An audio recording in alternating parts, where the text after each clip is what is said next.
किसी भी सरकार के लिए 15, 20, 30 हजार करोड़ रुपया कहीं से कर्ज लेकर भी लोगों से को बांटने में कोई दिक्कत नहीं, कोई कर सकता है। कह रहा हूं, कैमरे पर कह रहा हूं कि सरकार ने ये 10-10 हजार रुपए में वोट खरीदा है।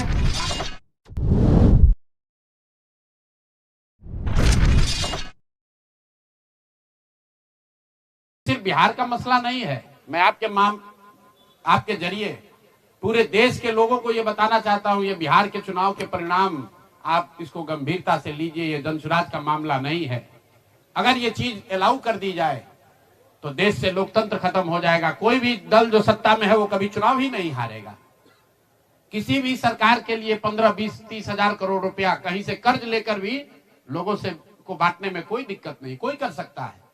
आप देखिए, बिहार सरकार के पास पैसा नहीं था, कंटीजेंसी फंड से पैसा डाइवर्ट करके, वर्ल्ड बैंक का पैसा जो दूसरे काम के लिए था उसको डाइवर्ट करके ये वोट खरीदा गया है। और मैं बिल्कुल गंभीरता से दावे के साथ कह रहा हूं, कैमरे पर कह रहा हूं कि सरकार ने ये 10-10 हजार रुपए में वोट खरीदा है। गांधी जी ने जब अहिंसा की परिभाषा लिखी है तो उसमें लिखा है कि अन्याय का प्रतिकार होना चाहिए। हमारा कोई द्वेष नहीं है, हमारा कोई झगड़ा नहीं है, हमारी कोई लड़ाई नहीं है, लेकिन ये अन्याय है। ये अन्याय जनसुराज के लिए नहीं है, राजनीतिक दलों के साथ नहीं है, कैंडिडेट के साथ नहीं है जो जीते और हारे।